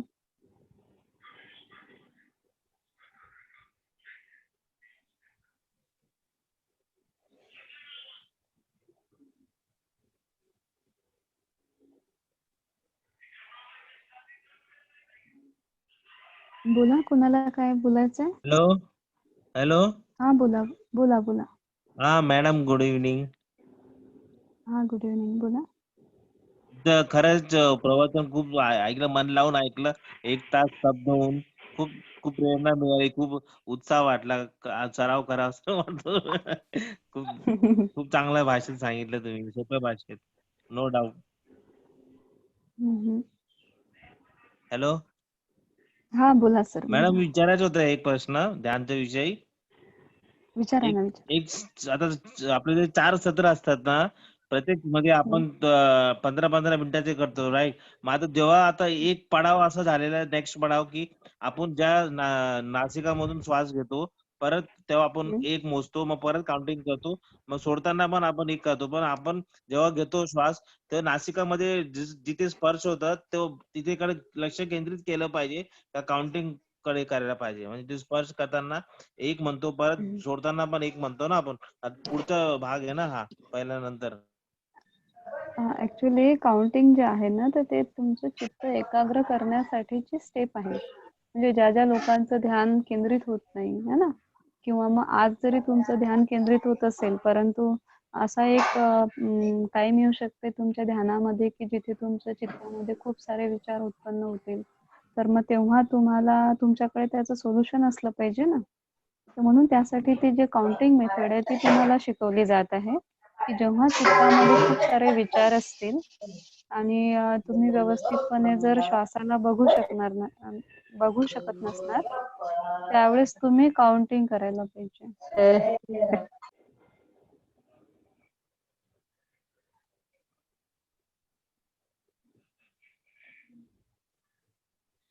Hello hello ma'am. बोला मॅम. बोला हॅलो. बोला बोला बोला, आवाज येतोय. तुम्ही जी वंदना घेतली ना, खूप सुंदर आवाजात घेतली आणि खूप आवडलं. तर तुम्ही ती मॉर्निंगला आपण मेडिटेशन घेण्याच्या आधी नाही घेऊ शकणार काय? घेऊ छान शकेल वाटलं. ना, तर घेऊ ती शकेल. थोडा होऊ शकणार असं, आधी आपण वंदना घेऊया ना मॉर्निंगला आणि मग मेडिटेशनला सुरुवात, असं होऊ शकणार? खूप होऊ छान शकेल ना, मी वाटलं आणि सरांना तुमचं विचारून घेणार. हा प्लीज करा ना, छान वाटेल. म्हणजे कसं मॉर्निंगला एक पॉझिटिव्ह एनर्जी येणार मेडिटेशन करताना, हो ना? आणि छान वाटेल. आणि धम्म देसना तर खूप खूप सुंदर दिली, एकदम माइंड ब्लोईंग. सांगू नाही शकत, खूप छान वाटलं. साधू साधू साधू. धन्यवाद मॅम.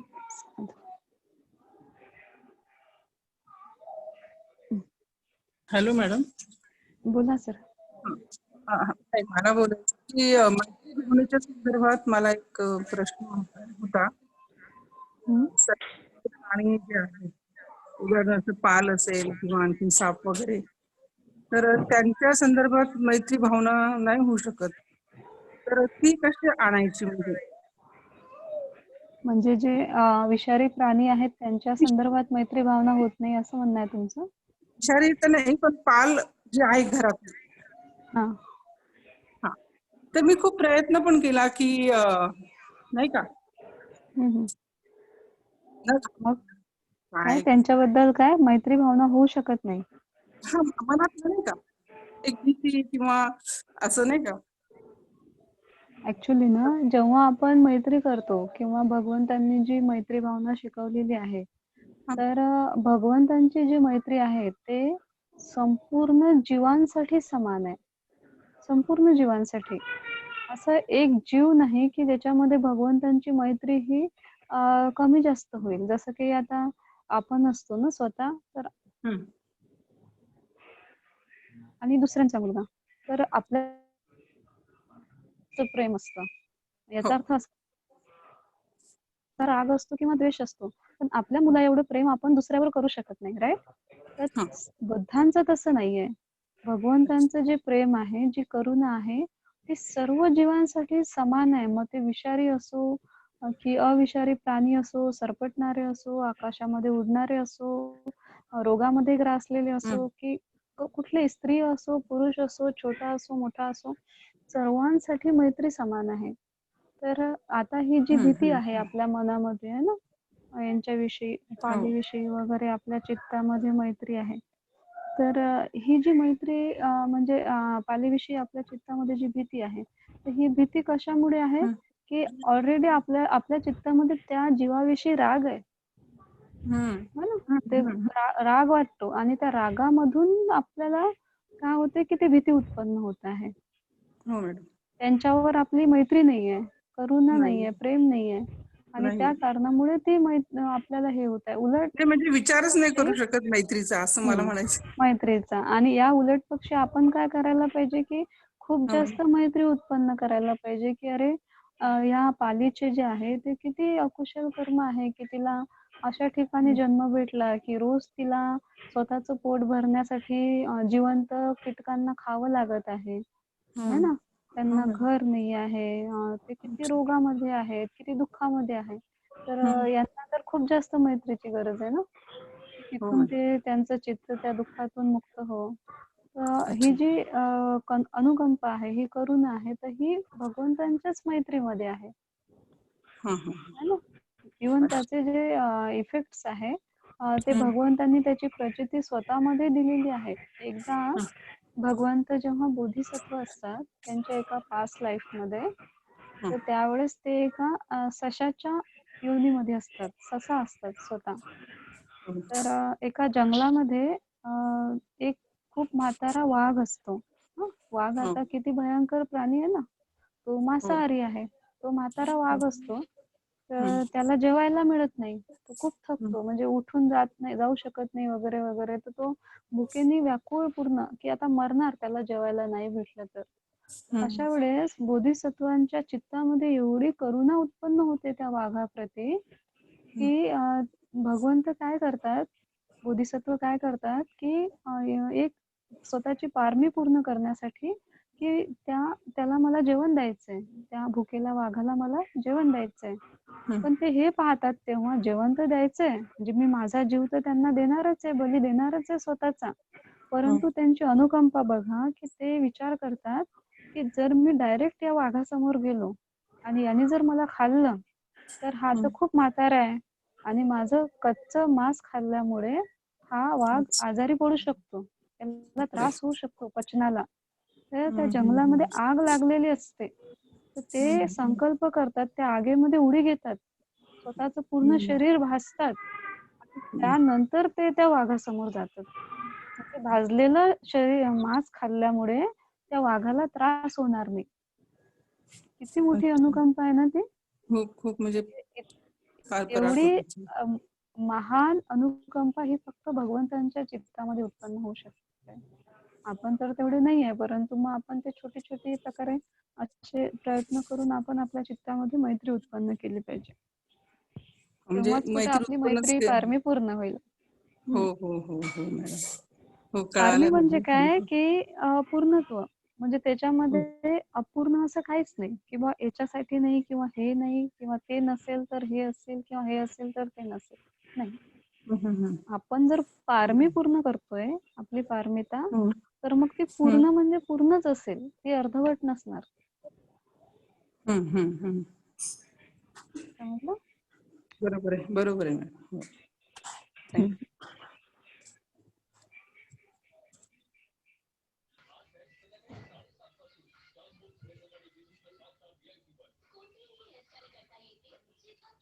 आणखी कुणाला काही प्रश्न आहे?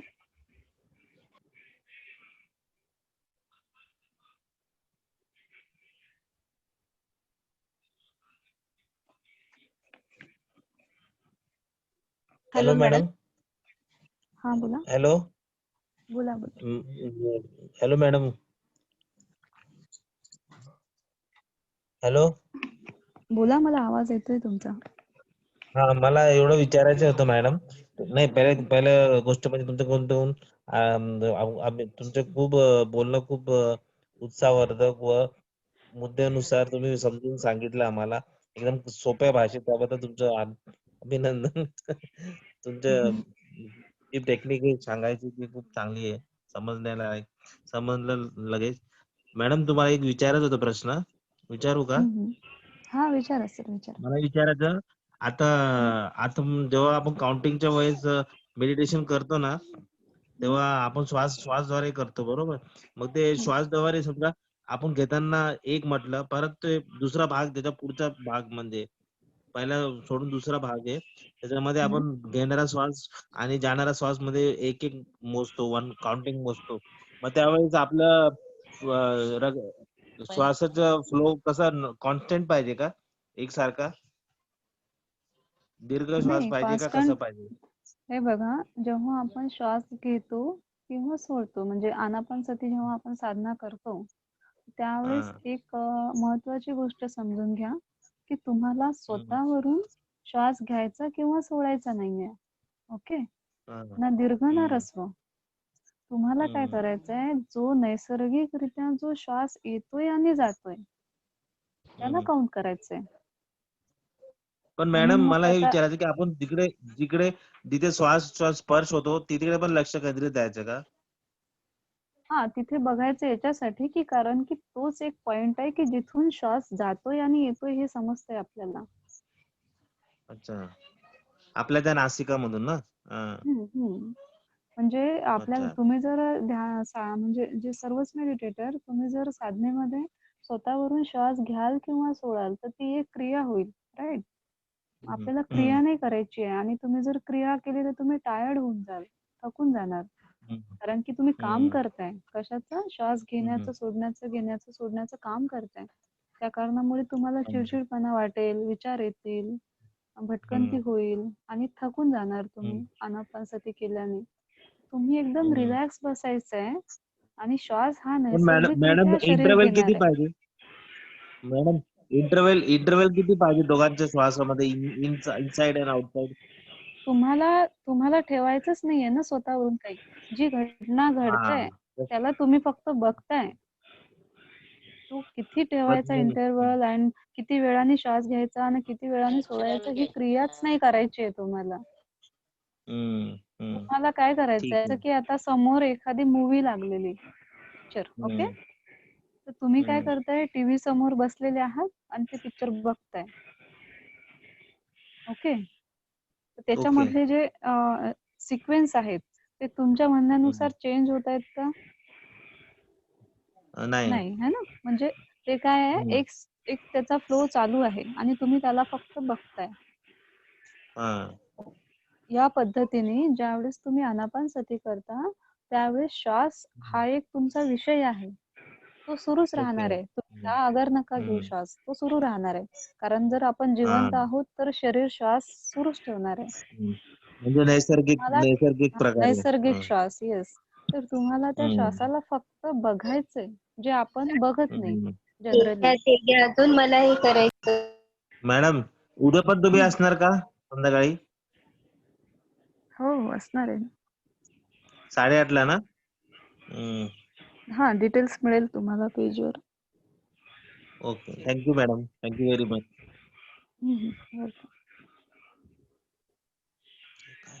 विचारतो ते काय? हॅलो. हा बोला. Thank you madam. Hello madam. मला हॅलो. बोला मॅडम. तर ड्युरिंग लॉकडाऊन मी विपासना साधकच आहे त्यामुळे थोडंफार शिलाच्या बद्दल माहिती होतीच पण तुम्ही खूप छान पद्धतीने सांगितलं. मला शिलाबद्दल एक विचारायचं आहे की ड्युरिंग लॉकडाऊन माझं किचनचं बेसिन ब्लॉक झालं होतं आणि मला म्हणजे ड्रेनेज करताना गोम माहित असेल तुम्हाला गोम. गोम हा प्राणी बाहेर आला अगदी त्याच्यानंतर मला तिथे औषध टाकावं लागलं जेणेकरून मग 7-8 गोमी बाहेर आल्या तिथे. त्यांचं ते रेसिडेन्शियल असेल कदाचित ड्रेनेज पाईप मध्ये.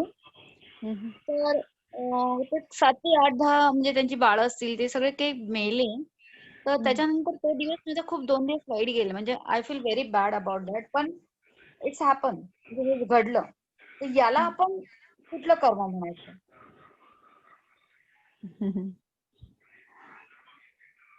प्रेझेंट कर्म तर होतच म्हणजे तुमचं, हो, की होतच तुमच्या होत. मनामध्ये हा ना, तर ते तर कर्म घडलंच की तुमच्या हातून त्यांचा अंत झाला आणि त्यांचंही काही म्हणजे जे काही जीव आपल्या हातून कधी मरतात, तर एक तर त्याच्या मागे पण रिझन्स असतात, की कुठेतरी आपले कमी फोर्स एकमेकाचा तसा असतो, की आपल्या हातूनच त्यांचा मृत्यू निश्चित असतो. आणि दुसरं प्रेझेंट ऍक्शन ही, की जर तुम्ही साधना करताय, मैत्री करताय, तर मग त्याचं औषध टाकून ते मारण्याच्या ऐवजी त्याला दुसरा काही एक पर्याय आपण शोधू शकलो असतो ना. नाही, गोमांसाचा प्राणी आहे ना, ज्याला मी दुसरा पर्याय शोधण्यापर्यंत इतका चपळ आणि it's a very poisonous first of yes all. Yes हा, आणि येस, ती बट एक the poison never effect when we meditate मेटा. Poison never effect on us. अजून आपण नाही गेलो ना मॅडम. म्हणजे नाही नाही, असं नाही आहे, गेलो नाही असं नाही आहे. ऍक्च्युली ज्यावेळेस आपण इव्हन बघा, स्टेजवर मैत्री भावनेमध्ये एखाद्या विशिष्ट स्टेजवर जाणे नाही जाणे तो नंतरचा भाग आहे. बट तिला सुरुवातीपासूनच तिला इम्प्लिमेंटेशन कसं करतोय आपण हं? तर तेव्हाच ते जे जीव आहेत विषारी प्राणी, ऍट दिस मोमेंट, की तुम्ही आज मॉर्निंगला जरी मैत्री भावना साधना केली आहे आणि जेव्हा तुम्ही एखादा विषारी जीव पाहताय आणि त्याला मारण्याच्या ऐवजी जर तुम्ही त्याला प्रोटेक्ट करताय, तर त्या जीवापासून आपल्याला काही धोका उत्पन्न होत नाही. परंतु असं होतं कधी कधी, की ते जे प्रेझेंट सिच्युएशन असते, त्या सिच्युएशन मध्ये आपण ते कृत्य करायला मजबूर होऊन जातो किंवा आपलं स्वतःवर कंट्रोल राहत नाही किंवा एक भीती उत्पन्न होते है ना. भीती वगैरे उत्पन्न होते, तर त्याच्या मागे एक कमी फोर्स असतो. आपल्या हातून ते होणार असतं, पण नेक्स्ट टाइम ट्राय करायचं, की आपल्या हातून असं काही घटना घडणार नाही, प्रयत्न करायचा. आता हे तर झालंच, असं काही नाही की म्हणजे घटना तर घडून गेली ना, त्याला आपण चेंज नाही करू शकत.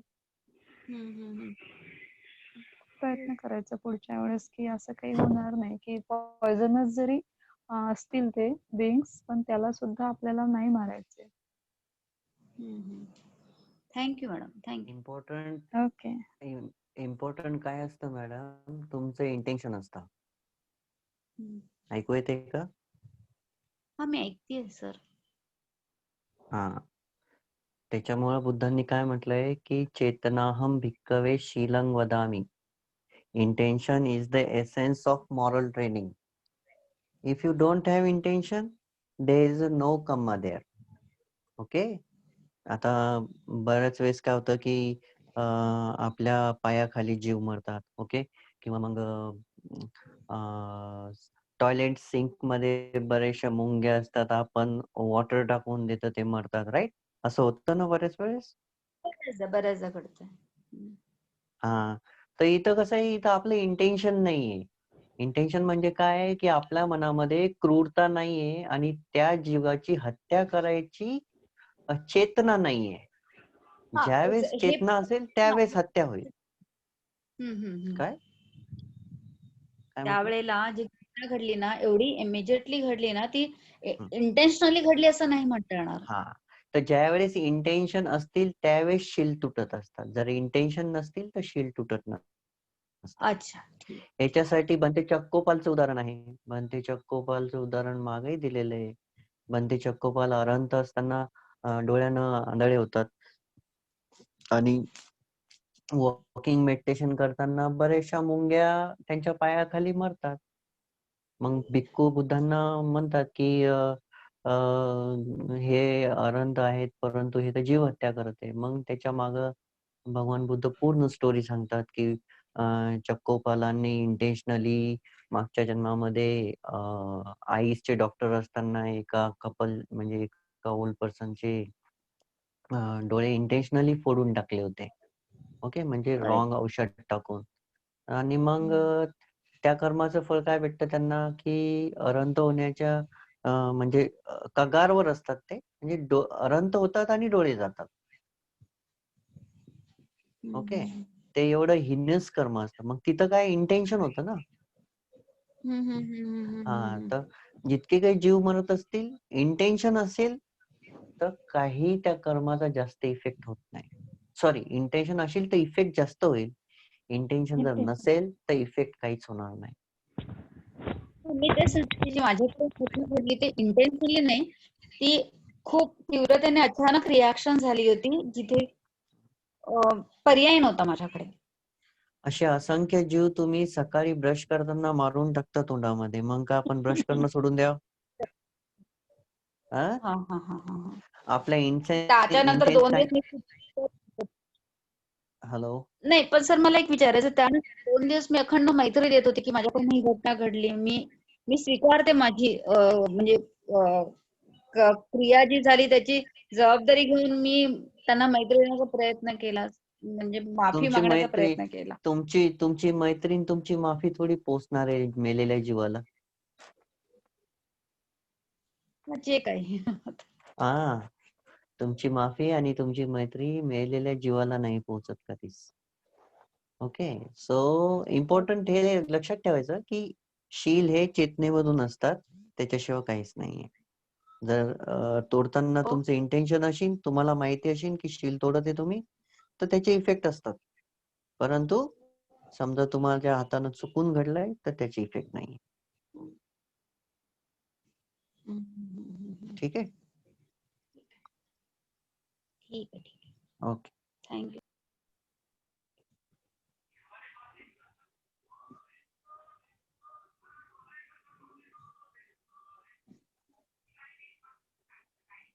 यस अंजनी मैम, आपको कुछ पूछना है?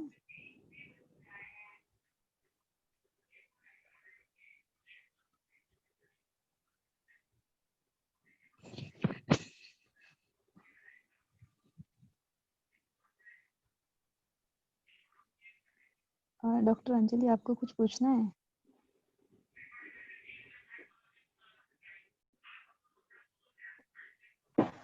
Hello ma'am, good evening. हाँ बोलिए. Good evening. मॅम ॲक्च्युली मी आता 12th स्टँडर्डला आहे आणि मला मायग्रेन आहे 1 इयर पासून. सो जेवढं आधी मी स्टडीजमध्ये कॉन्सन्ट्रेट करू शकत होते तेवढं आता होत नाही, आणि स्टडीजबद्दल पण खूप नेगेटिव्हिटी डेव्हलप झाली आहे माझ्या मनात. सो तुम्ही थोडं गाईड कराल का मला स्टडीजसाठी?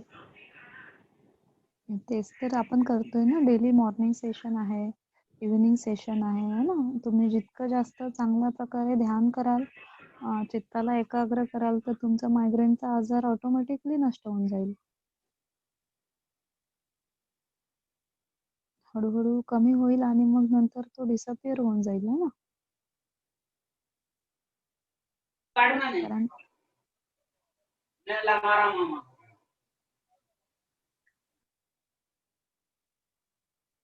हॅलो.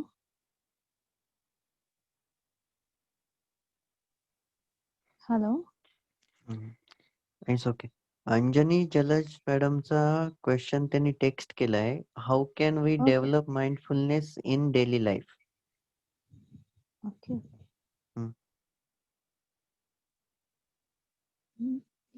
तुम्ही आन्सर देताय सर? द्या ना, तुम्ही द्या ना, काही प्रॉब्लेम नाही. Can we develop mindfulness in daily life? आपका जो सवाल है मैम कि रोज के जीवन में हम अपनी जो जागरूकता है उसे कैसे बढ़ाएं, राइट? तो जब हम आनापानसती जैसे साधना करते हैं तो सर ने आपको बताया भी है कि हमें हमारे सांस के प्रति कंटिन्यू अवेयर रहना है. उसी तरह से जब हम दिन भर जो भी काम करते हैं, तो उस काम में जैसे कि आप 8 घंटे के लिए ड्यूटी पे जा रहे हो, तो हर घंटे अगर आप खुद के लिए 1 मिनट निकाल के जो अपना ध्यान का सब्जेक्ट है, सपोज आप आनापानसती कर रहे हो तो आपको ब्रीदिंग पे कंसंट्रेट करना है. अगर आप मैत्री भावना कर रहे हो तो मैत्री भावना के कुछ जो लाइन्स है उसे रिसाइट करना है. आप अगर अशुभ साधना कर रहे हो तो उसके बारे में आपको उस ऑब्जेक्ट को लेके साधना करनी है. तो इस तरह से हम अपनी जो जागरूकता है उसको धीरे धीरे करके बढ़ा सकते हैं. तो अगर आप 1 घंटे में 1 बार ऐसा करोगे तो हर घंटे आप अवेयर रहोगे, अपने माइंड जागरूक रहोगे, अवेयर रहोगे उस चीज के लिए, अपने साधना के प्रति, अपने ध्यान के प्रति आप बहुत सहजता से जागरूक रहोगे. और जैसे अभी 1 घंटे में 1 मिनट आपने किया, तो उसकी जो एनर्जी है उस 1 मिनट की आप पूरे 1 घंटे तक फ़ील कर पाओगे। फिर 1 घंटे बाद आपको फिर से रियलाइज़ होगा कि यस 1 घंटा ख़त्म हो चुका है, अभी नेक्स्ट 1 आवर और मैं वर्क करने जा रही हूँ, तो उससे पहले फिर 1 मिनट।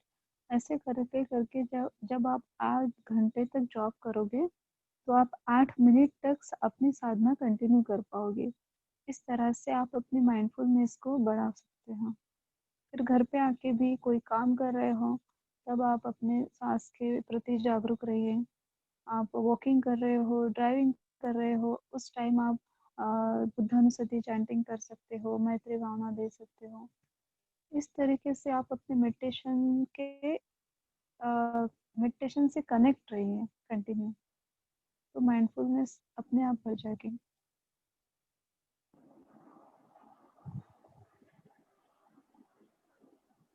ऐसा ये ज़रूरी नहीं है कि जैसे आप सिर्फ मेडिटेशन के लिए बैठो 1 डेढ़ घंटे के लिए और उसी टाइम आप जागरूक रहो, फिर उसके बाद नॉर्मल लाइफ जियो, नहीं।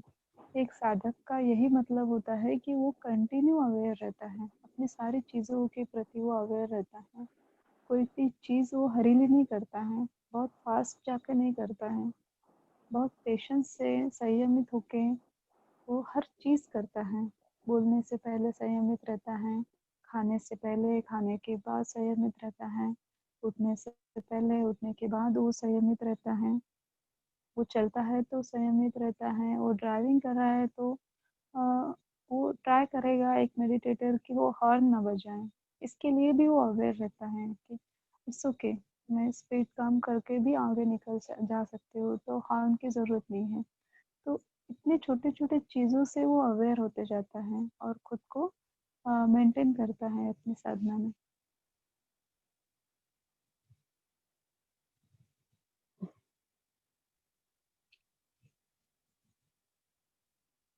और किसी को कुछ सवाल है? अगर सवाल नहीं है तो ये जो सेशन है वो अभी ख़त्म हो जाएगा, क्योंकि फिर से 4:30 मॉर्निंग आपको मेडिटेशन के लिए जॉइन होना है। किसी को कुछ सवाल नहीं है?